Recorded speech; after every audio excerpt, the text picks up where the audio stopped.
Bonjour à toutes et bienvenue dans cette troisième édition des événements thématiques du Forum Génération Égalité. Bienvenue à notre public, bienvenue à nos participants et surtout une très bonne année de la part de toute l'équipe du Forum Génération Égalité.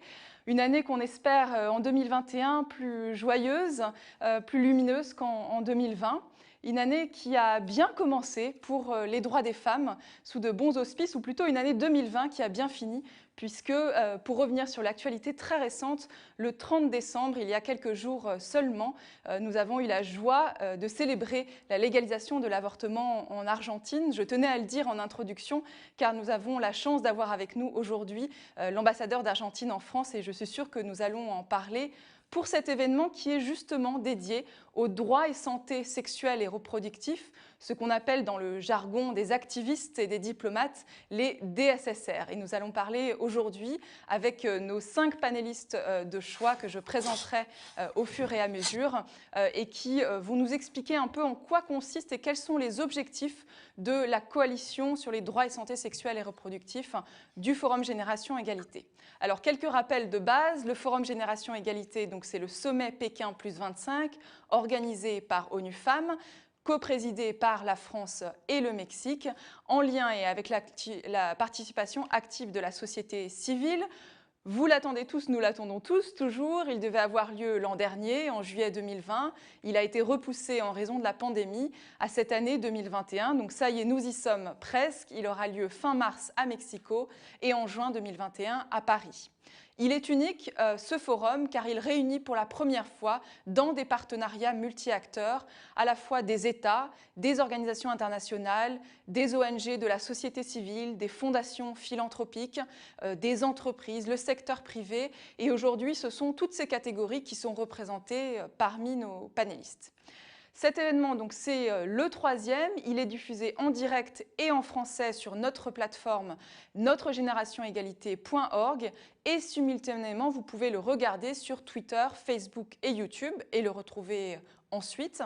Vous pouvez poser toutes vos questions pendant toute la durée de l'événement que nous recevrons et lirons sur les 15 dernières minutes et que j'adresserai donc à nos panélistes. L'événement, comme toujours, est structuré en 3 parties. La première sera consacrée à la question des messages clés et des priorités de la coalition sur les droits et santé sexuelle et reproductifs. La deuxième partie nous amènera ensuite à parler de la méthode du Forum Génération Égalité. Comment fait-on pour travailler en multi-acteurs, avec plusieurs acteurs, des acteurs qui parfois n'ont pas l'habitude de travailler ensemble, mais c'est notre marque de fabrique du Forum Génération Égalité. Et une troisième et dernière partie qui sera consacrée aux solidarités internationales et au pont entre les initiatives nationales, les initiatives locales et les initiatives internationales. Nous accueillons donc les 5 participants, Véronique Seyé du CESE et du Planning Familial, Agathe Blanc Camisoko de l'Alliance Droit et Santé, Kate Hampton du Children Investment Fund Foundation, le CIF, Leonardo Costantino, ambassadeur d'Argentine en France, et Bruno Rivalan, responsable du plaidoyer pour le Global Financing Facility. Je vous présenterai les uns après les autres en temps dû. Je vous souhaite donc à toutes et à tous la bienvenue, de nouveau une bonne année, et nous commençons tout de suite la première partie qui est consacrée donc aux messages clés de la coalition.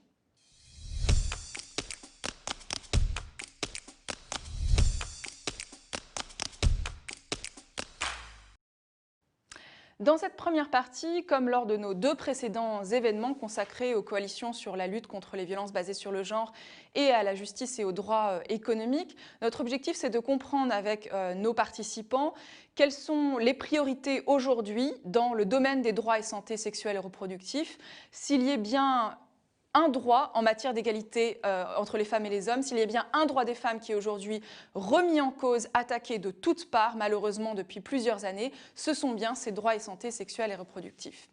On commence donc avec Véronique Seyé. Véronique, bonjour, merci beaucoup d'être avec nous. Vous êtes donc une ancienne coprésidente du planning familial. Vous êtes toujours très active au sein du planning familial qui, je le rappelle, fait partie donc de la Fédération internationale du planning familial qui est un des champions de la coalition du Forum Génération Égalité. Et vous êtes également rapporteur de l'étude sur les droits sexuels au Conseil économique, social et environnemental, au CESE. Véronique, d'après vous, alors en quelques minutes évidemment, quelles sont aujourd'hui les priorités que doit porter une coalition sur les droits et de santé sexuelle et reproductifs au regard de l'actualité internationale que nous connaissons tous malheureusement un peu trop bien? Vous avez la parole pour 5 minutes. Alors, tout d'abord, merci d'abord de m'avoir invitée. Et puis, un premier rappel, c'est qu'il ne peut pas y avoir d'égalité entre les femmes et les hommes et d'égalité entre toutes les personnes sans ces droits sexuels et reproductifs, sans un accès aux services nécessaires en matière de contraception, d'avortement et d'éducation à la sexualité, et ce, sans que soit mis en place justement cette éducation à la sexualité dès le plus jeune âge, qui est très importante pour lutter, pour d'une part permettre la promotion des droits des femmes et des filles et lutter contre tous les stéréotypes qui essentialisent les rôles sociaux. Ce sont des droits humains fondamentaux, indissociables, qui sont inscrits dans un continuum de droits et qui constituent des leviers justement pour construire cette égalité. C'est la possibilité pour chaque personne de vivre librement sa vie sexuelle et affective, sans discrimination, sans crainte, sans violence, avec le droit de choisir d'avoir des enfants ou de ne pas en avoir, à quel âge, avec qui, de choisir son ou son partenaire, et ils sont indissociables du droit à disposer de son corps et des droits des personnes LGBT. Voilà. Alors, comme vous l'avez dit, en temps de crise sanitaire ou en temps de crise humanitaire ou même en temps de guerre, ce sont les premiers droits à être restreints et ce sont les premiers droits qu'on attaque aujourd'hui dans un contexte national et international où des mouvements anti-choix veulent limiter les droits des femmes à disposer de leur corps, contrôler leur sexualité. Des mouvements religieux, bien sûr, des mouvements populistes, bien organisés au niveau transnational, qui veulent interférer dans des politiques pour limiter l'accès à ces droits et restaurer un soi-disant ordre naturel qui assigne les femmes à la maternité, et dont les premières cibles, c'est bien sûr l'avortement et l'éducation à la sexualité. On l'a bien vu avec le Global Gag Rule rétabli par l'administration aux USA juste après les élections précédentes. Ce sont donc des droits fragiles, réversibles, régulièrement remis en cause, et ce sont des droits qui ont toujours été obtenus à partir de luttes féministes et de mouvements de la société civile, à la fois pour revendiquer un cadre légal, comme ça s'est passé en Argentine récemment, mais aussi pour exiger la mise en place, la qualité et le financement de services nécessaires.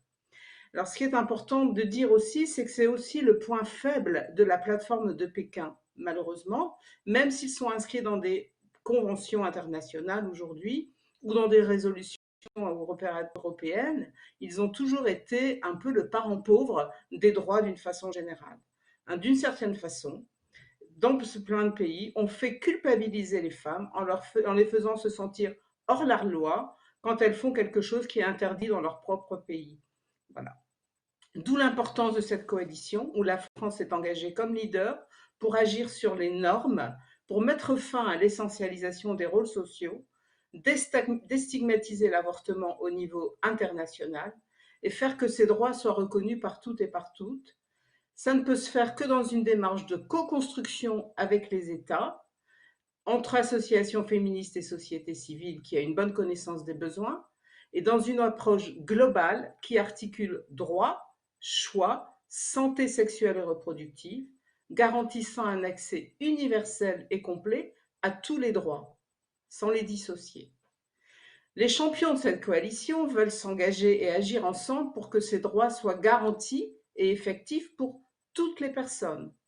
Pour cela, on a besoin de cadres législatifs solides, on a besoin de dégager les moyens nécessaires pour appliquer les lois, par exemple en éducation à la sexualité, faire en sorte que tous les jeunes y aient accès, à la fois dans un cadre scolaire et non scolaire, sans laisser personne de côté et avec des personnes formées pour cela. C'est vrai partout, c'est vrai en France aussi, où on a ce cadre légal, mais où l'application est compliquée.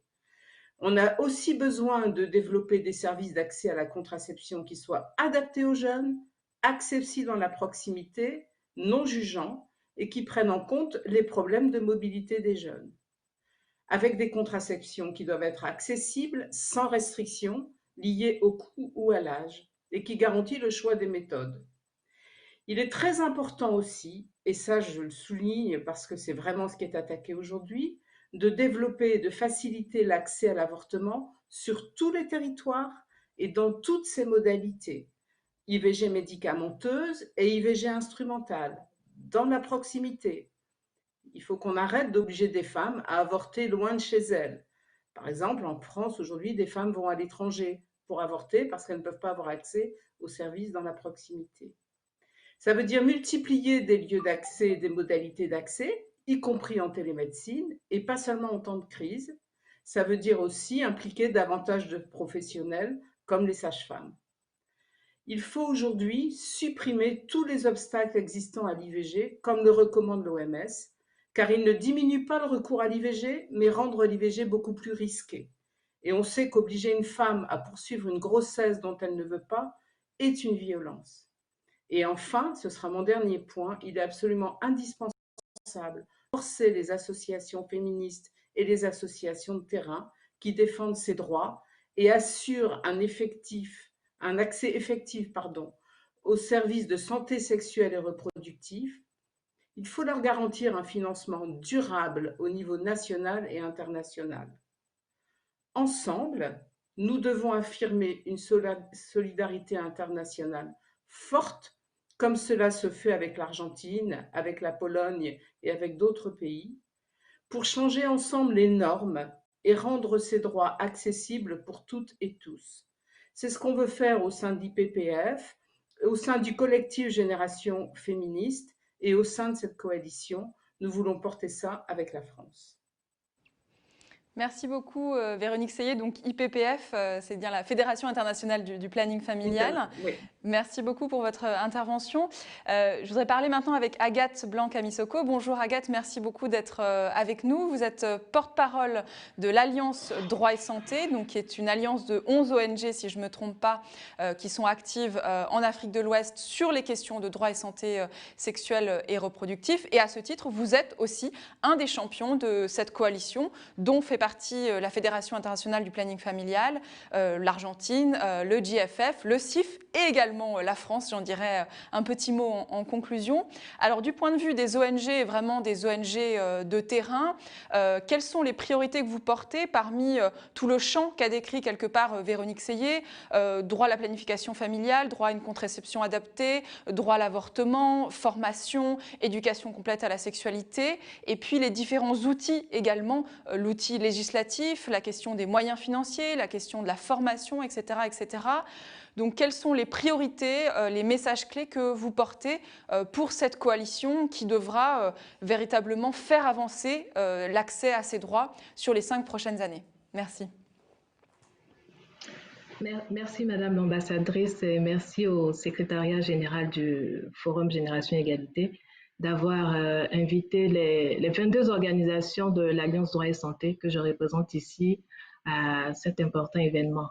C'est vrai qu'il est assez difficile d'identifier 2-3 messages clés s'agissant des DSSR de façon globale quand on sait que c'est une thématique qui est assez vaste et complexe, et surtout qu'elle touche aux fonctions très importantes de l'humain, aux fonctions reproductives, aux fonctions on va dire, vitales. Voilà, quand on parle de santé sexuelle et reproductive et des droits qui y sont attachés.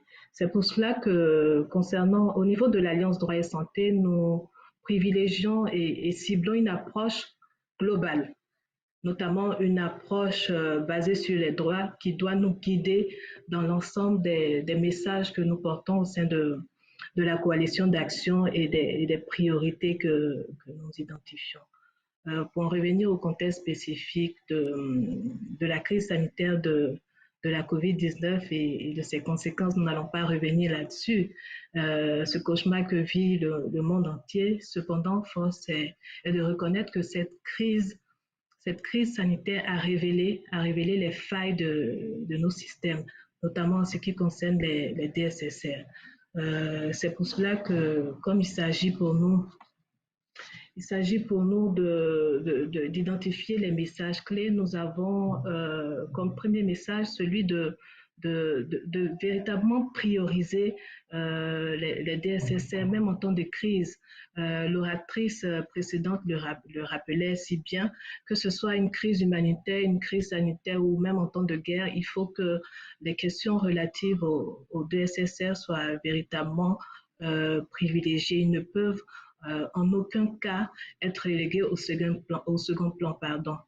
On a pu faire le constat en tout début de la crise, en effet, dans une enquête dans laquelle l'Alliance était très impliquée, on a pu faire le constat qu'au plus fort de la crise, on a assisté, par exemple, à la fermeture tacite, on va dire comme ça, des centres de santé, puisque les populations n'y allaient pas, les prestataires de santé n'y allaient pas, du fait de toutes ces rumeurs considérant ces zones-là comme des zones de contagion, ce qui a impliqué, ce qui a compliqué, on va dire, l'accès aux services de santé de la reproduction et surtout aux services de planification familiale. Donc, c'est véritablement de porter ce message afin que le système sanitaire qui n'était pas préparé à faire face à cette crise puisse, on va dire, être renforcé pour que tout ce qui a trait au DSSS soit véritablement des priorités. Ensuite, c'est pourquoi, comme autre message, c'est de pouvoir associer, on va dire, les associations de femmes, les associations de jeunes dans les prises de décision, dans la riposte face à la COVID-19. Ça n'a pas été le cas malheureusement et on a vu les conséquences qui ont été par exemple la circulation, comme je le disais, de folles rumeurs et des décisions qui ont été prises on va dire, dans la précipitation sans véritablement mesurer les conséquences. Il faut, dans ces situations-là, associer ces associations que j'ai mentionnées parce que ce sont elles qui sont au plus près des populations, ce sont elles qui servent de relais auprès de ces populations, qui portent l'information on va dire dans toutes ces contrées, dans les contrées les plus éloignées. Donc, c'est véritablement important de pouvoir associer ces organisations-là. Bien entendu, la crise sanitaire a été, on va dire, la mauvaise surprise de l'année 2020. Il a fallu trouver des ressources pour faire face à cette crise-là. Je parle de ressources en termes de budget. Il a fallu trouver des ressources, mais aujourd'hui, il s'agit pour nous de nous assurer que les budgets alloués aux services de santé de la reproduction soient sécurisés. Même en temps de crise, il est impératif que ce ne soit pas cette ligne, à titre d'exemple, cette ligne consacrée peut-être à l'achat de méthodes, de produits contraceptifs qui soient utilisés pour faire face à ces crises-là. Il faut véritablement nous assurer que ces lignes budgétaires-là soient sécurisées. Sinon, nous préparons une autre crise. Imaginez-vous que ces lignes-là soient allouées pour faire face à ces urgences-là, mais c'est sûr que sur les lignes, sur les questions de services en santé reproductive ne bénéficient plus de ressources, pardon, on va assister certainement à une hausse des infections à VIH, à des grossesses précoces, des grossesses non désirées et bien entendu, son lot d'avortements clandestins. Donc, c'est important de pouvoir nous assurer de la sécurisation de ces lignes-là. Donc, vous voyez qu'au regard de ces attentes et des messages que la coalition doit porter, l'on mesure tous les enjeux autour de ce forum-là et autour de ce que cette coalition a comme enjeu. L'un des enjeux qu'il est important de relever aussi, c'est de porter plus haut une éducation complète à la sexualité de qualité et universelle. Nous insistons là-dessus parce qu'il s'agit d'une éducation de qualité qui va s'appuyer sur une approche par les droits, comme le recommande l'UNESCO dans ses principes directeurs.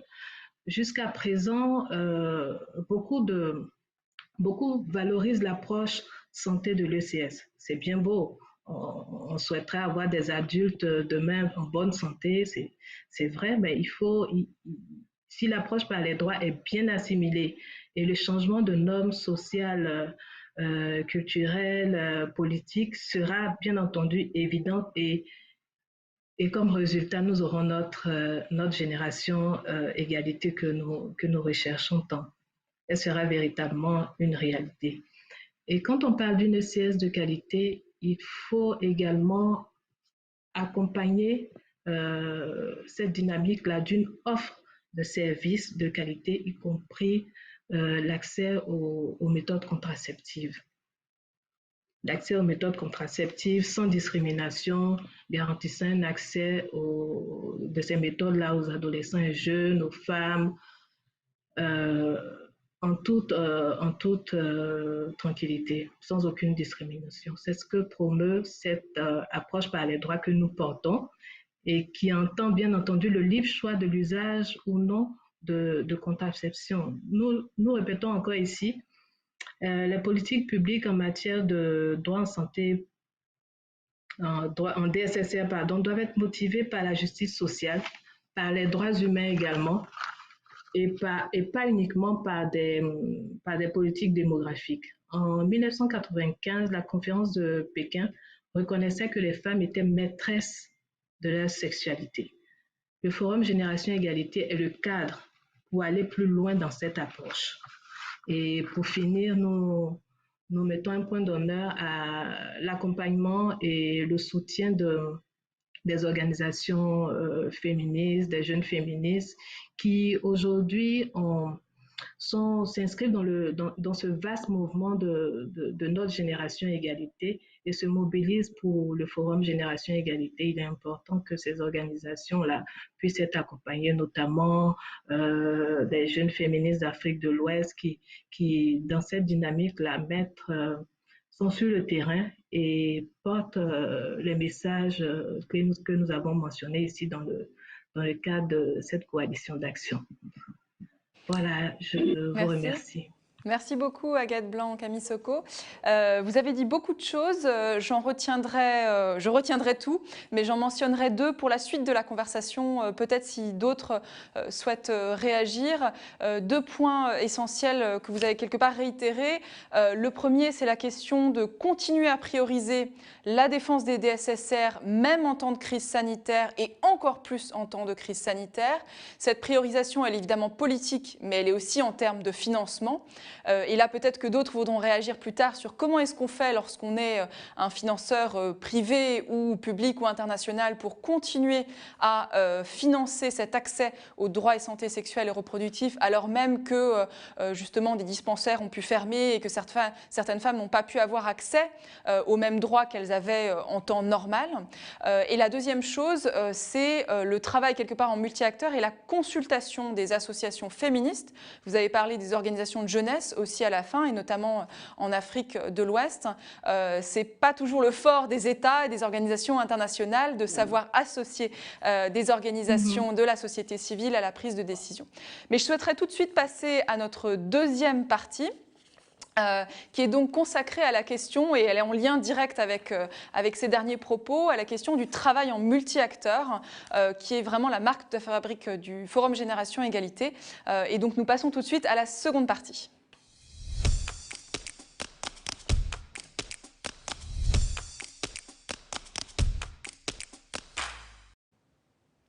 Alors, pour la deuxième partie, je suis vraiment ravie d'accueillir Kate Hampton, qui est directrice générale du Children Investment Fund Foundation, le CIF, qui nous parle de Londres, si je ne me trompe pas, mais dans un français parfait.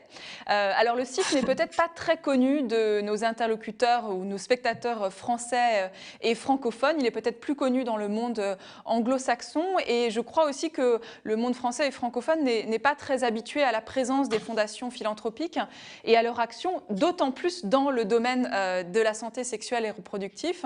Donc Kate Hampton, merci d'être avec nous.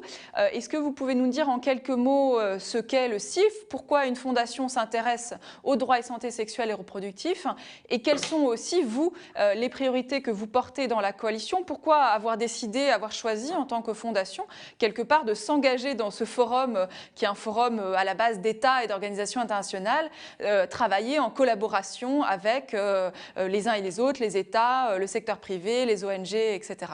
Merci beaucoup et vous avez 5-6 minutes. Merci.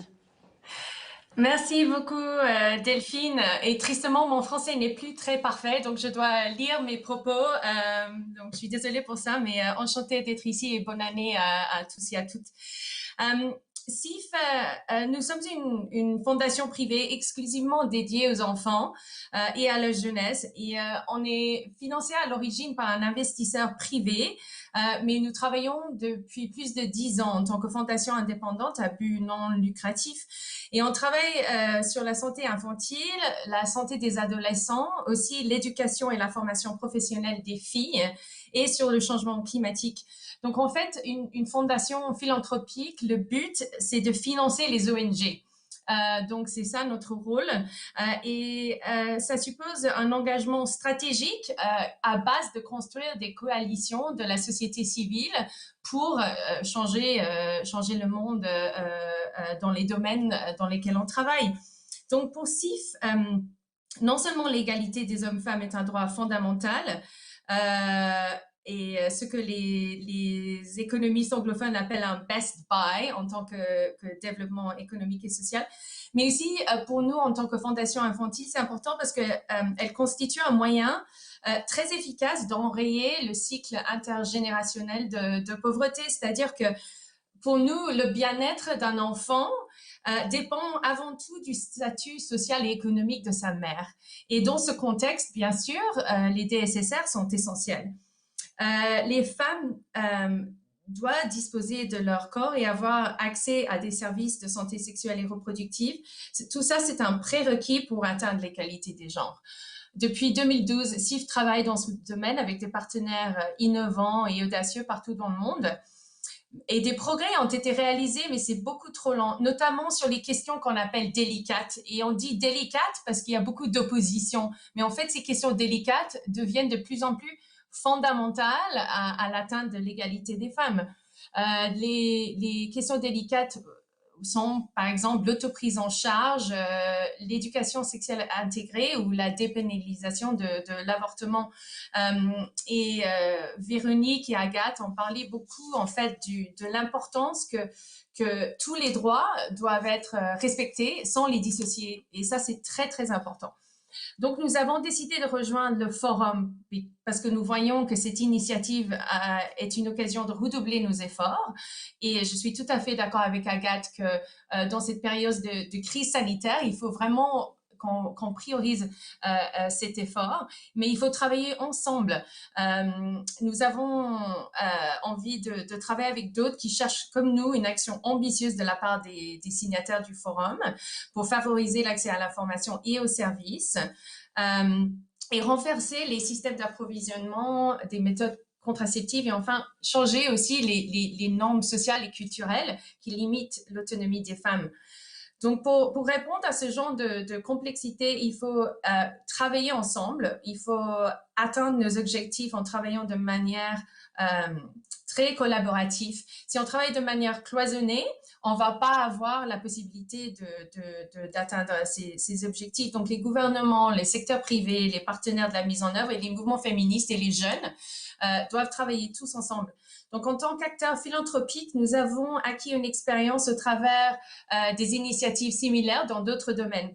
Par exemple, dans le COP21 sur le changement climatique, CIF, on participe beaucoup aux coalitions multi-acteurs.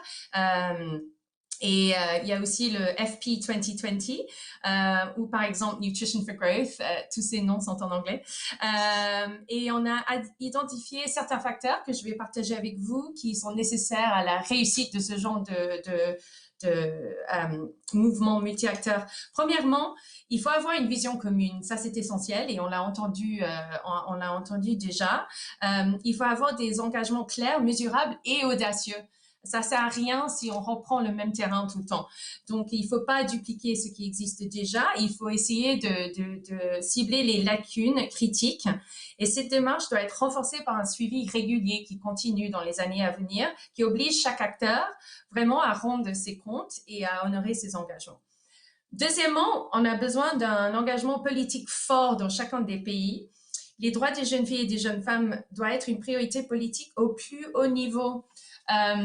Et ceci implique l'engagement des chefs d'État, des ministres de Finances, d'Affaires étrangères. C'est pas question seulement de ministre de la Santé ou ministre de la Femme ou ministre de la Jeunesse ou de l'Éducation. Il faut vraiment un engagement au niveau chef d'État et au ministre des Finances pour avancer. L'égalité des genres doit être intégrée dans les plans de relance post-épidémie. Et comme j'ai déjà dit, les multiplicateurs sont déjà très, très connus. Investir dans les femmes, dans les jeunes filles va nous aider à sortir de cette crise avec un relance de la croissance économique. Donc, c'est aussi un besoin économique et politique. Troisièmement, il est essentiel d'impliquer les communautés, les mouvements féministes et les associations de jeunes. Et pour nous, en tant que fondation d'enfants, qui travaille pour les enfants, je voudrais faire référence à un nouveau manifeste des jeunes femmes africaines développé par le Bureau de l'envoyé à l'Union africaine, Ayechebi, en collaboration avec 1500 jeunes Africains provenant de 45 pays en Afrique. Le manifeste réclame le droit pour tous les jeunes d'accéder aux services de santé sexuelle et reproductive, une institutionnalisation de l'éducation sexuelle intégrée et enfin un meilleur accès aux produits d'hygiène menstruelle. C'est très important que les jeunes se sentent écoutés et engagés dans ce forum parce que le forum doit être un endroit pour tout le monde de vraiment prioriser ses objectifs. Enfin, je soulignerai l'importance des systèmes de coopération pour coordonner nos actions. Nous travaillons avec beaucoup d'acteurs pour essayer de créer une nouvelle structure multipartite et multisectorielle pour améliorer la planification et l'approvisionnement des méthodes de planification familiale. Et on essaye de nous focaliser de plus en plus sur l'autoprise en charge, c'est-à-dire les méthodes que les femmes peuvent administrer elles-mêmes, par exemple Sayana Press ou par exemple les autotests de VIH, mais aussi au niveau des services, il faut absolument que les jeunes filles et les femmes puissent accéder à ce genre de produits et de services sans avoir à négocier avec les maris, les parents, les prestataires de santé si elles n'en ont pas envie. C'est très important, cette autoprise en charge. Et le forum va être un endroit où on peut parler de vraiment changer les structures, de donner beaucoup plus d'autonomie aux femmes et aux jeunes filles au niveau politique, mais aussi au niveau des services. C'est essentiel. Je crois que c'est plus ou moins tout ce que j'ai à dire.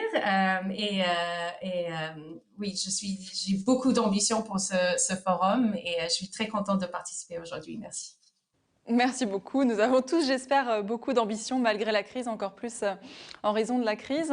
Je voudrais ouvrir la discussion avec les autres participants, puisqu'il y a beaucoup de choses qui ont été dites. Finalement, j'entends quand même un certain alignement sur les priorités, les thématiques, le positionnement aussi de circonstances au sein de cette crise sanitaire. Est-ce que Véronique ou Agathe ou peut-être Bruno ou Monsieur l'ambassadeur, vous souhaitez aussi réagir sur ce travail en multi-acteurs? Kate nous disait que il y avait un vrai sujet de redevabilité finalement lorsque vous êtes dans une coalition.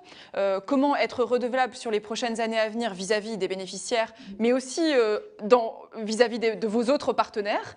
Donc comment entre une fondation, un mécanisme international, un État, une alliance d'ONG ou d'autres ONG, on est redevable les uns vis-à-vis des autres. Et puis aussi comment est-ce que cette fameuse consultation association, notamment des jeunes, vous avez parlé de ce rapport de de l'envoyé spécial de la jeunesse pour l'Union africaine, Aya Chebi, que j'ai moi-même reçu en tant que secrétaire général du forum. Comment est-ce qu'on fait pour intégrer cette liste de recommandations avec lesquelles, sur le fond, nous sommes tous et toutes d'accord, dans une version opérationnelle que sont les coalitions d'action? Alors, j'ouvre, quiconque peut prendre la parole. Je ne sais pas qui souhaite réagir. Véronique, oui, très bien, allez-y. Oui, oui, merci beaucoup. En fait, moi, je pense que, enfin, je suis tout à fait d'accord avec ce que vient de dire Kate et ce qu'a dit Agathe sur l'importance d'associer les jeunes qui sont vraiment des personnes très concernées et qui sont ceux aussi qui souffrent énormément de la crise actuelle, de travailler tous ensemble, qu'on soit organisation, État, ONG, etc., à faire en sorte qu'ils aient une vraie place, parce que c'est eux qui savent aussi quels sont les besoins, ce dont ils ont besoin, mais aussi comment ils travaillent à l'intérieur de leur communauté. Ce sont des personnes ressources très importantes qu'on oublie souvent d'associer dans les démarches qui les concernent. C'est-à-dire qu'on a souvent tendance à penser pour eux, et il y a vraiment nécessité aujourd'hui de travailler avec eux. C'est eux qui vont définir le mieux leurs besoins, c'est eux qui vont aller vers leur père, et c'est eux qui peuvent aussi, enfin, qui sont l'avenir. Enfin, je veux dire, ils sont le présent et ils sont l'avenir. Et je pense que c'est vraiment essentiel aujourd'hui de leur donner les moyens d'avoir une place dans toutes les instances où on prend des décisions qui les concernent. Et ça, c'est, enfin, je veux dire, ça doit faire partie aussi des décisions qui vont guider notre travail au sein du forum. Ça, je pense que c'est absolument essentiel. Donc, c'est leur donner aussi les moyens de s'organiser pour le faire. Et ça, c'est aussi un autre élément qui est important. Effectivement, c'est une des composantes du forum. Il y a d'ailleurs une autre coalition d'action qui donnera lieu à son propre événement thématique sur justement le soutien au mouvement féministe et au leadership féminin par la même occasion, mais c'est quelque part une question qui est transversale sur toutes nos thématiques. Ça, oui. Est-ce que quelqu'un d'autre souhaite réagir, répondre, poser une question? Oui, je vois que Bruno Rivalan souhaite réagir. Non, peut-être pour merci Delphine et merci au secrétariat du forum d'avoir associé le mécanisme de financement mondial pour les femmes, les enfants et les adolescents à cette discussion de JFF. Peut-être rapidement pour rebondir sur ce que disait Véronique. Il y a sur cette question du soutien aux groupes de jeunes et aux organisations féministes, ça veut dire pour des organisations internationales comme le JFF qui est hébergé à la Banque mondiale, repenser aussi les cadres de financement.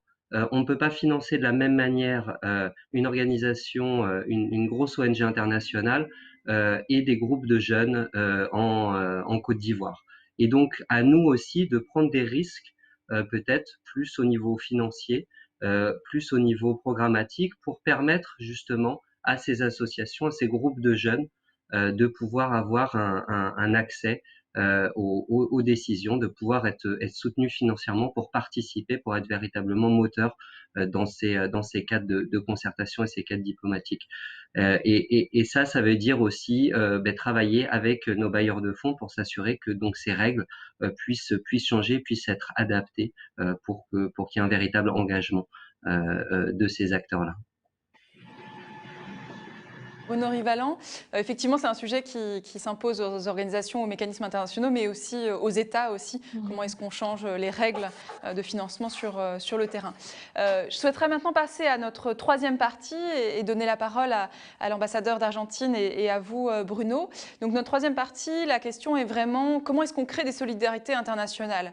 Il y a ici un représentant d'un État, d'un mécanisme international. Chaque État prend des initiatives nationales et nous l'espérons les prendront dans le cadre du Forum Génération Égalité, mais comment est-ce qu'on part aussi d'initiatives locales ou nationales et comment est-ce qu'on dissémine les bonnes pratiques quelque part au niveau international?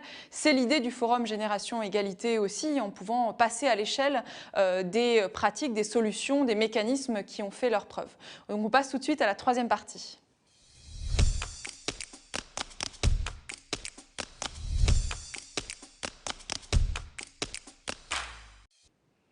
Donc pour cette partie, je suis vraiment très heureuse et très impatiente d'accueillir l'ambassadeur d'Argentine en France, Leonardo Costantino. Monsieur l'ambassadeur, vous représentez un pays qui est aujourd'hui à la côte auprès des féministes du monde entier, qui nous a redonné beaucoup d'espoir et beaucoup de joie pour l'année 2021. Et je pense qu'on est tous très impatients de vous écouter un peu pour savoir, bon, alors comment ça s'est passé en Argentine? Comment est-ce que vous avez réussi à dépasser quelque part des décennies d'opposition interne, externe, au droit à l'avortement? C'était une promesse du président argentin actuel qu'il a réussi à mettre en œuvre. Et puis peut-être aussi, si vous en avez le temps, quel est le rôle de l'Argentine sur le continent sud-américain? Alors, le Mexique est un de nos partenaires du forum, évidemment, mais on sait que la question de l'avortement est difficile sur le continent. Elle est aussi difficile en Europe et dans d'autres régions du monde. Mais comment est-ce qu'on peut, quelque part, créer un effet boule de neige à partir de l'exemple de l'Argentine, du modèle de l'Argentine, pour dépasser des décennies d'opposition et réussir à réaliser ce droit fondamental? Merci beaucoup d'être avec nous et on vous écoute. Bonsoir, merci infiniment Madame l'ambassadrice, Mesdames, Messieurs, merci et merci de m'avoir associé à cet événement. Je vais essayer de résumer un peu ce qui s'est passé en Argentine en 5 minutes. J'ai le plaisir de m'adresser à vous dans un contexte historique pour notre pays, à la suite de l'adoption par le Sénat le 30 décembre dernier de la loi pour l'interruption volontaire des grossesses, ainsi que du programme 1000 jours, garantissant aux femmes enceintes et aux enfants, dans leurs premières années de vie, l'accès universel et gratuit à une santé intégrale. Les deux projets ont été conçus ensemble, adoptés par la Chambre des députés le 11 décembre dernier. Il a été nécessaire d'arriver à un consensus sociétal pour que l'IVG puisse devenir réalité en Argentine. Les femmes en Argentine a une longue histoire et s'est matérialisée notamment à partir de 2005, avec la création d'une campagne nationale pour le droit à l'avortement légal. Cette campagne a rassemblé des femmes et des hommes appartenant aux ONG, aux universités, aux syndicats et au secteur de la santé. À partir des années 2010, avec la consolidation du mouvement Ni Una Menos, qui lutte contre les féminicides et contre la violence à l'égard des femmes en général, le mouvement féministe s'est consolidé comme une force politique et sociale vivante, qui va au-delà des clivages politiques traditionnels en Argentine et qui rassemble des femmes et des hommes sans égard à leur appartenance socio-économique ou politique. La vague verte a ainsi commencé à prendre de l'ampleur. Sa devise étant l'éducation sexuelle pour pouvoir décider, moyen de contraception pour ne pas avorter et avortement légal pour ne pas mourir. Un message simple, clair et fort. En 2018, la campagne nationale a abouti avec l'introduction du projet de l'IVG dans l'agenda de travail de la Chambre des députés. Au bout de 2 mois de débat, le projet échouera au Sénat, hélas. Il va falloir que M. Alberto Fernández, président de la République argentine depuis décembre 2019, fidèle à ses engagements, réintroduise les projets en novembre 2020 avec toute la force d'une initiative présidentielle. Cette fois-ci, le projet est rapidement adopté par la Chambre des députés et par le Sénat dans un délai de moins d'un mois.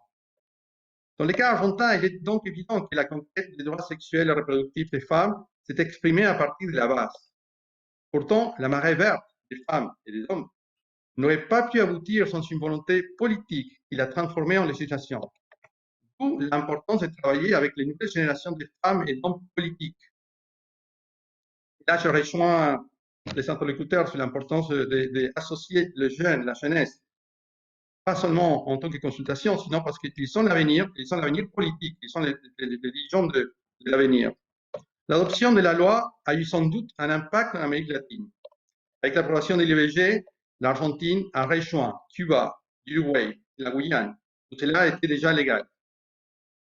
Le mouvement des foulards verts, lui aussi, a été suivi avec beaucoup d'enthousiasme et accompagné de mouvements féministes dans plusieurs pays d'Amérique latine, ainsi que du mouvement Ni Una Menos, qui a sa réplique au Mexique et au Brésil. Il existe en Amérique latine une solidarité féministe et générationnelle qui transcende les frontières et qui a accompagné, heureusement, les femmes argentines tout au long de ces combats pour les droits sexuels et reproductifs. Quel est le droit de la diplomatie dans ces processus?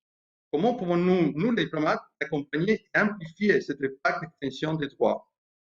Eh bien, le rôle est très important, notamment sur le plan multilatéral, au travers soit des organisations internationales, soit des coalitions des pays. En Argentine, le soutien des organisations des droits de l'homme et des femmes a été crucial. Citons par exemple le rôle d'Amnesty International et d'ONU Femmes Argentine dans l'organisation des ateliers pour définir les pistes d'action et promouvoir l'action via les réseaux sociaux parmi les jeunes. Le travail conjoint avec la France, le Danemark et le Burkina Faso, co-président de la coalition pour l'action sur l'autonomie physique et les droits sexuels et reproductifs, est également l'un de nos outils fondamentaux pour donner les pouvoirs aux acteurs du changement, là où la société locale n'arrive pas elle-même à galvaniser un moment du bas vers le haut. Le but est de pouvoir créer des résultats tangibles dans un délai de 5 ans et de rallier d'autres pays à notre alliance pour pouvoir développer une diplomatie active, réveiller les consciences, former, accompagner et puis aider à l'autonomisation des dirigeants qui peuvent changer l'avenir de leur propre société. L'adoption de la loi sur l'IVG n'est pas notre seul combat. Tout au long de l'année, la Coalition pour l'Action a travaillé sur l'éducation sexuelle intégrale, l'accès à la contraception et l'abolition de la mutilation génitale féminine. L'Argentine, pour sa part, a proposé comme axe de travail la reconnaissance des identités des genres dans l'implémentation des politiques de droits sexuels et reproductifs. Je me réjouis donc de l'initiative qui nous réunit aujourd'hui et je tiens à remercier également au Quai d'Orsay qui a émis un communiqué de presse saluant l'adoption de la loi sur l'IVG en Argentine. Dorénavant, le droit à l'IVG sera une réalité pour les plus de 50 000 femmes qui ont recours chaque année en Argentine, car avant l'adoption de la loi, ces femmes pratiquaient un avortement clandestin, avec toutes les souffrances que cela comporte. Et en l'occurrence, j'aimerais évoquer, pour terminer, la figure de Madame Simone Veil, qui disait dans sa belle biographie « Une vie ».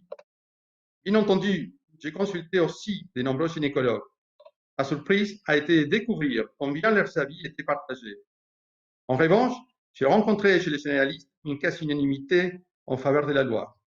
Quelle que puisse être par ailleurs la conviction morale, ces hommes de terrain étaient effarés de voir les dégâts qu'entraînaient les avortements sauvages dans les couches populaires. Il fallait que la loi protège ces femmes. Fin de citation. Mesdames et messieurs, je vous remercie et vous souhaite une année pleine de nouveaux défis à relever dans les domaines de l'égalité entre les femmes et les hommes. Et je reste à votre disposition si vous avez des questions. Merci beaucoup, Monsieur l'ambassadeur. Vous l'avez dit, cette victoire historique pour l'Argentine, c'est d'abord la victoire des féministes argentines et des féministes sud-américaines qui militent et qui travaillent, œuvrent et s'acharnent en faveur de ce droit à l'avortement depuis des années, des décennies. Et en même temps, j'ai envie de dire, ça a aussi été rendu possible d'une certaine manière parce qu'il y a eu une visibilité, une pression internationale. On parle de cette coalition DSSR. Effectivement, la France a toujours soutenu l'Argentine sur ce droit à l'avortement et nous continuons d'œuvrer en faveur d'un plaidoyer pour le droit à l'avortement partout dans le monde parce qu'il y a eu cette solidarité interféministe sur le continent, à l'extérieur du continent, partout dans le monde. Et je pense que l'Argentine, en tout cas les parlementaires argentins, ont senti aussi le poids de ces attentes et ont été à la hauteur. Pour finir, je voudrais donner la parole à Bruno Rivalan, donc, qui est responsable du plaidoyer du mécanisme pour le financement mondial pour les femmes, les enfants et les adolescents. Global Financing Facility, c'est un peu plus facile en anglais, GFF. Alors Bruno, est-ce que vous pouvez nous dire en 3 mots ce qu'est le GFF, pourquoi un mécanisme international porté par la Banque mondiale et d'autres acteurs sur ces questions-là? Vous êtes un expert des questions de santé mondiale. Et comment est-ce que vous inscrivez justement dans cette coalition aux côtés des États, des fondations, des ONG et du secteur privé.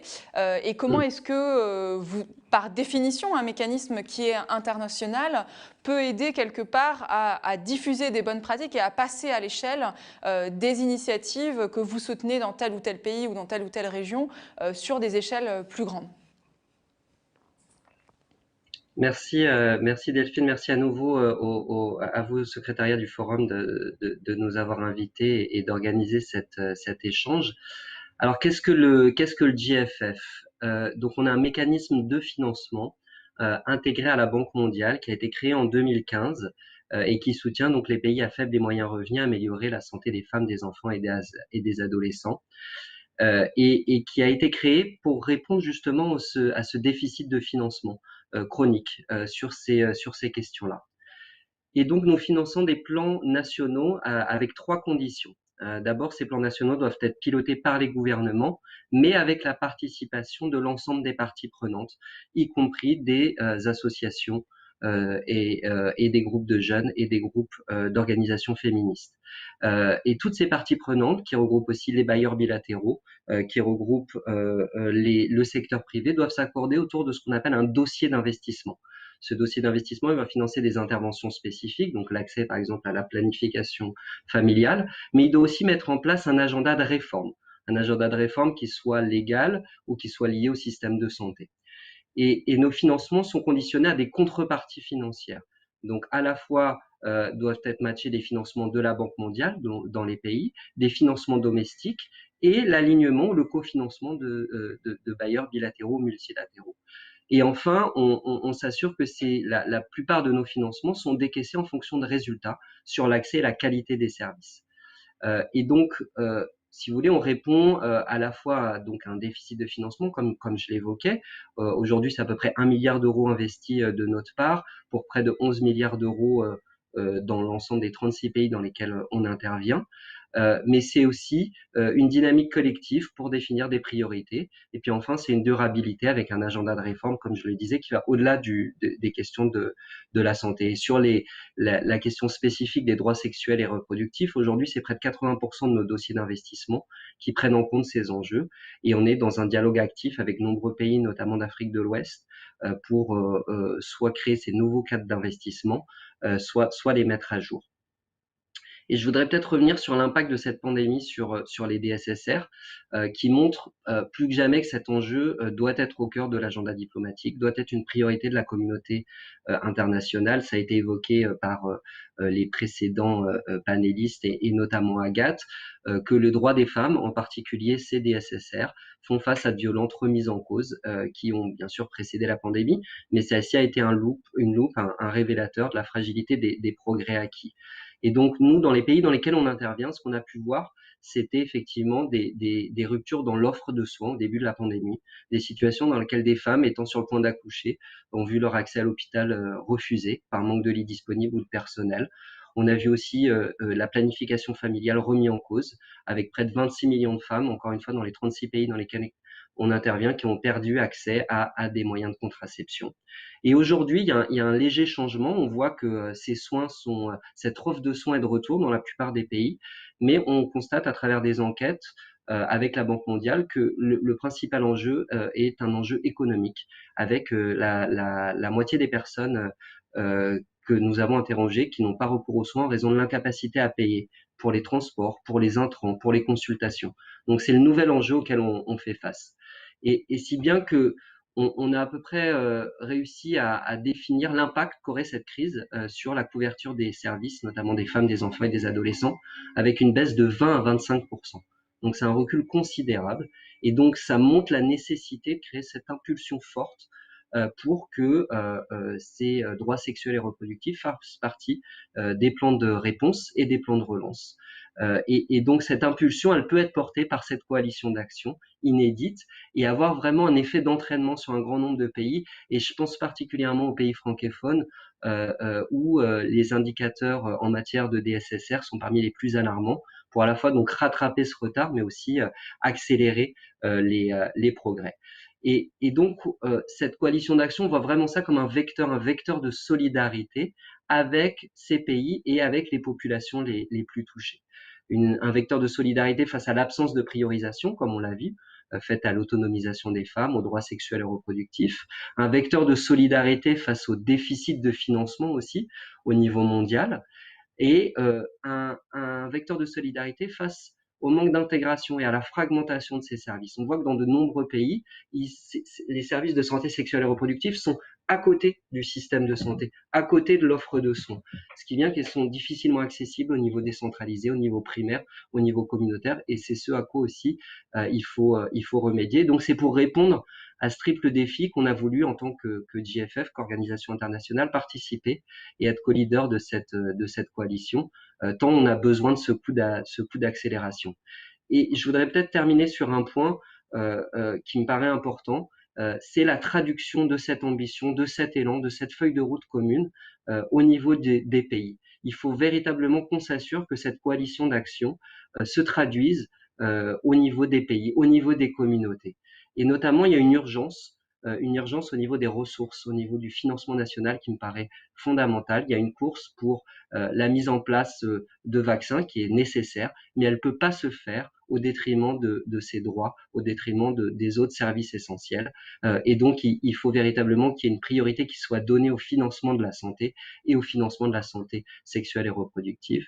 Puis d'un point de vue plus positif, il faut qu'on puisse se baser sur en fait les innovations, les promoteurs, les pionniers de changement qui ont pu émerger pendant cette crise-là. On a parlé de télémédecine, on a parlé aussi de véritables éclaireurs qui ont pu et éclaireuses qui ont pu permettre de guider en fait les femmes et les adolescentes vers les bonnes structures de soins, donner aussi confiance en cette offre de soins. Et les pays sahéliens avec lesquels nous travaillons sont en cours de construction, comme je le disais, de ces dossiers d'investissement, et on pense que ça peut être un conduit pour traduire les engagements du forum au niveau des pays et donc se baser sur ces innovations et s'assurer qu'on a les ressources disponibles pour répondre aux besoins qui sont si importants en matière de droits sexuels et reproductifs. Merci beaucoup Bruno Révalant, je pense que c'était très clair. Je voudrais juste peut-être rebondir sur, à la fois faire le lien entre votre intervention et celle de Monsieur Constantino pour une dernière question pour le panel avant de passer aux questions du public. J'ai bien aimé l'expression de vecteur de solidarité qui déterminerait ce que c'est qu'être coalition. Vous avez parlé de la question des enjeux économiques, du fait qu'effectivement un certain nombre de femmes doivent renoncer à l'accès à ces droits et santé dans le cadre de la crise de la Covid, déjà avant, mais encore plus pendant cette crise. Comment est-ce qu'on en fait une priorité politique? Je pense qu'il faut dire aussi les choses. Le fait d'avoir une coalition d'action au sein du Forum Génération Égalité, dont la France est un des champions, c'est aussi une manière de remettre la question des SSR au top de l'agenda politique, à la fois de la santé mondiale et à la fois du sujet égalité femmes-hommes. Par exemple, dans le cadre de la crise de la Covid, on a énormément parlé de l'augmentation des violences basées sur le genre, on a beaucoup moins parlé de la réduction des restrictions d'accès aux droits et santé sexuelle et reproductive, qu'il soit l'effet d'une sorte d'effet d'éviction économique ou qu'il soit l'effet d'un choix politique de certains États. Et c'est un vrai sujet, nous avons 4 États qui sont impliqués, donc l'Argentine, le Burkina Faso, la France et le Danemark, dans la coalition droits et santé sexuelle et reproductif, avec les ONG, avec la fondation CIF. Comment est-ce qu'on fait ensemble pour que cette question des DSSR soit une priorité politique des autres États aussi? Alors évidemment, qui se traduit par une priorité économique, mais c'est aussi un sujet, une priorité politique, dans un contexte, on en a parlé au début avec Véronique Seyé, de remise en cause publique et très volontaire et très affichée de certains États, du fonctionnement même, enfin, du droit même à l'accès, enfin, aux questions de reproduction et au droit à l'avortement. Est-ce que l'une ou l'un d'entre vous souhaite répondre en quelques secondes, oui Véronique, à cette question de priorisation politique ensemble, parce que évidemment la société civile souhaite en faire une priorité politique, mais comment est-ce qu'on fait avec d'autres États, avec le GFF, avec le CIF, etc. Pour moi, il y a deux axes très forts. Il y en a un dont a parlé Bruno, qui est le fait que ces services doivent être intégrés dans toutes les politiques publiques, y compris les politiques de santé publique. C'est-à-dire que ce n'est pas des services à côté qu'on finance un peu quand il reste de l'argent, mais ça doit être les droits sexuels et reproductifs et la santé sexuelle et reproductive fait partie intégrante de la santé mondiale, ça doit faire partie des politiques de santé des personnes et ça ne doit pas être à côté. Dans tous les États, il doit y avoir des politiques qui mettent ça en œuvre en termes de priorité. Ça, c'est un point important.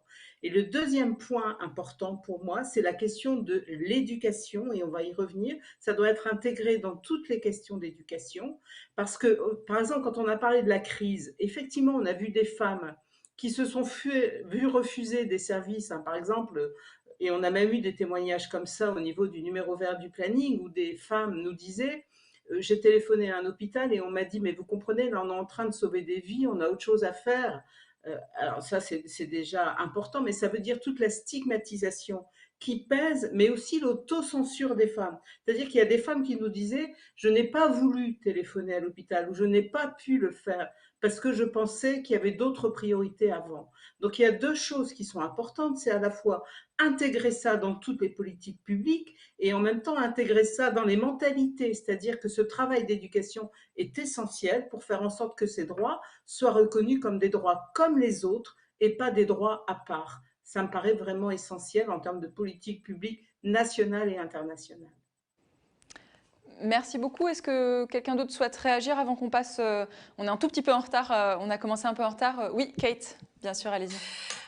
Je vais avoir besoin d'un peu d'aide de traduction, mais je crois que c'est essentiel que notre mouvement puisse avancer un business case. Je ne sais pas comment on le dirait en français, une étude de cas ou une étude de la valeur économique et préventive du DSSR. Parce qu'il y a beaucoup de gens qui ne sont pas persuadés par les droits, mais qui pourront être persuadés par le fait que le DSSR, c'est fondamental à la relance économique post-pandémie, c'est fondamental à l'égalité des genres, c'est fondamental à prévenir, comme a dit Agathe au début, d'autres crises qui pourront être plus graves. Donc, je crois qu'on a besoin de parler de droits et parler aussi de valeurs économiques et sociales dans le cadre d'une atmosphère politique. Donc, il y a énormément de compétition pour les ressources, pour l'attention des politiciens. Il faut vraiment mettre le cas en avant. C'est une question de droit, mais c'est une opportunité économique, sociale énorme. Et donc, on doit vraiment investir, on doit voir ça comme un investissement pour tous les pays. Il faut collaborer pour atteindre ces objectifs au sein du Forum Génération Égalité dans ce moment de crise, parce que c'est vraiment dans ce moment de crise qu'on a une opportunité de vraiment mettre en avant le valeur qu'apportent les DSSR. Merci beaucoup, Kate. On va passer aux questions-réponses, on est un tout petit peu en retard. Je vous remercie en tout cas pour toutes les interventions, mais je vais revenir vers certains d'entre vous. Donc on passe tout de suite aux questions-réponses avec le public.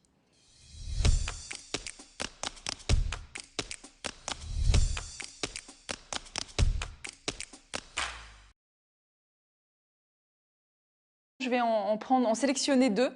C'est le rôle de la modératrice aussi de tenir dans les temps. Une première que j'adresserai à qui souhaite répondre, mais peut-être plus particulièrement à Agathe Blanc.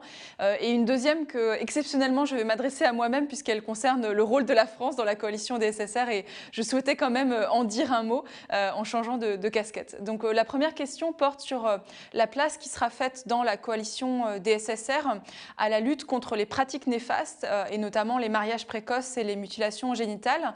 Le sujet a été rapidement évoqué, mais pas comme un des sujets centraux de la coalition. Pourtant, cela relève bien des DSSR. Cela relève aussi d'une certaine manière à la question des violences basées sur le genre, qui est l'objet d'une autre coalition. Agathe, est-ce que vous souhaitez répondre à cette question et puis après d'autres s'ils le souhaitent? Oui. Merci. Madame l'ambassadrice, effectivement, la question des mutilations génitales féminines a été évoquée au sein de la coalition. C'est vrai que c'est une question qui intervient également au sein de la coalition lutte contre les violences basées sur les genres. Il faut dire que c'est pour cela que nous avons toujours privilégié cette approche par les droits, parce que aucune femme ne devrait, quelle que soit sa condition ou son statut, subir de telles mutilations, surtout que cela touche à sa fonction, à sa santé sexuelle, à ses fonctions reproductives. Donc, au sein de la coalition, nous avons évoqué cela, nous en parlons et nous sommes en train dans nos échanges, voir comment créer le lien avec la coalition lutte contre les VBG pour que cette thématique-là puisse véritablement être abordée aussi bien au sein de la coalition lutte contre les VBG que la coalition DSSR, parce que c'est véritablement une question de droits sexuels et reproductifs.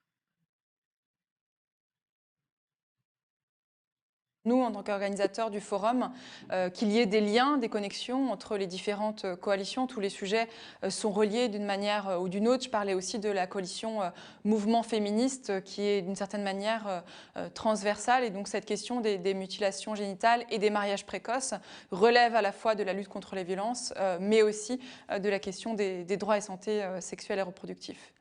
Est-ce que quelqu'un d'autre souhaite réagir sur cette question ou alors je passe à ma deuxième question? Très vite. Oui, Véronique. Oui, très vite, et ça a été souligné par Monsieur l'ambassadeur, c'est effectivement l'importance de ne pas travailler en silo dans le cadre de ce forum. C'est-à-dire que bien sûr, il y a des coalitions thématiques, mais c'est vraiment important cette transversalité parce que, comme l'a dit Monsieur l'ambassadeur, par exemple en Argentine, le mouvement, il était aussi un mouvement contre les violences, parce que les violences sont énormes aussi en Amérique latine, et qu'on ne peut pas dissocier l'ensemble, et que par exemple, forcer une femme à poursuivre une grossesse dont elle ne veut pas, c'est une violence. Empêcher une femme qui a été victime de violences sexuelles d'avoir accès à l'avortement est une nouvelle violence qu'on lui inflige. Et donc tout ça est vraiment très lié, et je pense que c'est important d'avoir cette approche globale et continue de tous ces droits et de cet accès à la santé sexuelle. Tout à fait, merci. Monsieur l'ambassadeur, je ne sais pas si vous voulez rajouter un petit mot puisqu'on a parlé de votre intervention. Non, je remercie énormément vos propos, madame, et je suis d'accord tout à fait que en fait, il faut analyser la situation d'une manière globale. Il faut considérer la violence en général faite aux femmes et pas seulement la violence en ce qui concerne les droits sexuels et reproductifs. Ça fait partie de la même chose et ça fait partie de la même discrimination en fait que les femmes ont souffert pendant très longtemps. Et c'est de cette manière-là que l'Argentine a décidé d'adopter la loi de l'avortement en Argentine. En fait, et c'est très important. Je voudrais souligner que le chef d'État, que les ministres les plus importants de chaque pays soient concernés, soient engagés. Je pense qu'il y a un de ces intervenants qui a évoqué l'importance que les hommes politiques jouent dans cette démarche. Et dans notre cas, on a eu la chance que le président de la République soit totalement engagé depuis la campagne électorale et qui a cet engagement, il a tenu sa parole et il a lancé cette initiative présidentielle qui a abouti finalement avec l'adoption de la loi. Merci beaucoup. Merci. Effectivement, l'engagement au plus haut niveau politique, cela rejoint mon propos précédent, est absolument indispensable. Et donc, nous espérons pouvoir accueillir le président Fernandez à Paris pour le Forum Génération Égalité, puisque les chefs d'État et de gouvernement des pays champions des coalitions, des 6 coalitions, seront invités à Paris pour le forum, en espérant qu'il ait lieu de manière physique.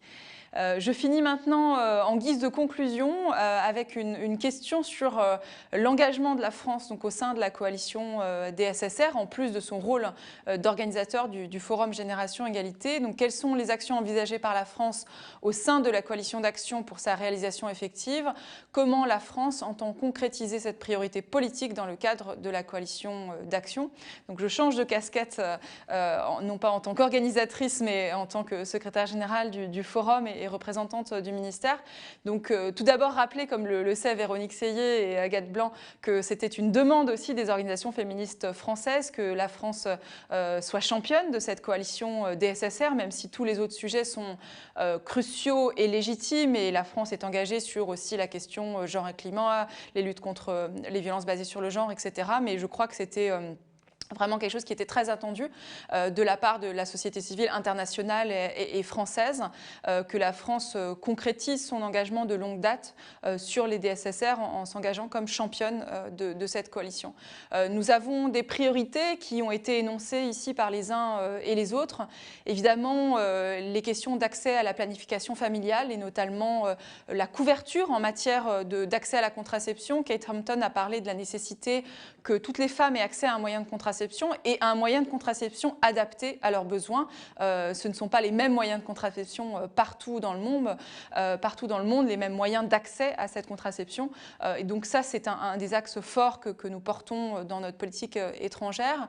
La question du droit à l'avortement, puisque la France est reconnue de longue date pour son plaidoyer en matière de droit à l'avortement. Vous avez cité, monsieur l'ambassadeur, l'ancienne ministre Simone Veil, et la légalisation de l'avortement en France, dont l'application n'est pas parfaite, mais qui n'est pas remise en cause dans le droit. Et donc nous essayons notamment au sein du cadre européen de faire face aux remises en cause de ce droit et de toujours promouvoir ce droit également partout dans le monde avec nos partenaires de la société civile et des organisations internationales. Et enfin, l'éducation complète à la sexualité, qui a été mentionnée aussi plusieurs fois, qui est quelque part le départ, la base, pour que chaque petite fille et chaque garçon aussi puisse avoir les informations nécessaires et puisse ensuite vivre une sexualité et un accès aux moyens de reproduction selon son autonomie corporelle, comme on dit, et selon tous les droits qui lui sont accordés. Donc ce sont trois grands axes que nous défendons en tant que France dans la coalition des SSR, qui sont soutenus, je crois, par les autres membres de la coalition et qui devront évidemment donner lieu à des actions collectives, non pas seulement des actions individuelles, puisque c'est bien l'objet de ces coalitions d'action du Forum Génération Égalité, c'est de concevoir des actions collectives ambitieuses sur 5 ans avec un mécanisme de redevabilité. Et donc cela s'inscrit aussi dans la stratégie internationale pour l'égalité femmes-hommes de la France et sa stratégie pour les droits et santé sexuelle et reproductive. Voilà, donc mes excuses aux autres questions des autres internautes parce que nous avions commencé un petit peu en retard et je tiens à ce que nous finissions à l'heure. Merci beaucoup Véronique Seyé, Agathe Blanc-Camisoko, Kate Hampton, monsieur l'ambassadeur Costantino, Bruno Rivalan pour votre participation. J'espère que cela aura servi à éclairer un peu quels sont à la fois les objectifs des uns et des autres, quelles sont les missions que nous sommes données et le fonctionnement surtout de cette coalition sur les droits à santé sexuelle et reproductifs. La prochaine édition de ces événements thématiques aura lieu le lundi 25 janvier et il portera sur la coalition Genre et Climat ou la coalition Action féministe pour la justice climatique et donc nous espérons vous retrouver nombreux pour ce 4e événement thématique. Merci à tous encore d'avoir participé et très bonne année et meilleurs vœux encore.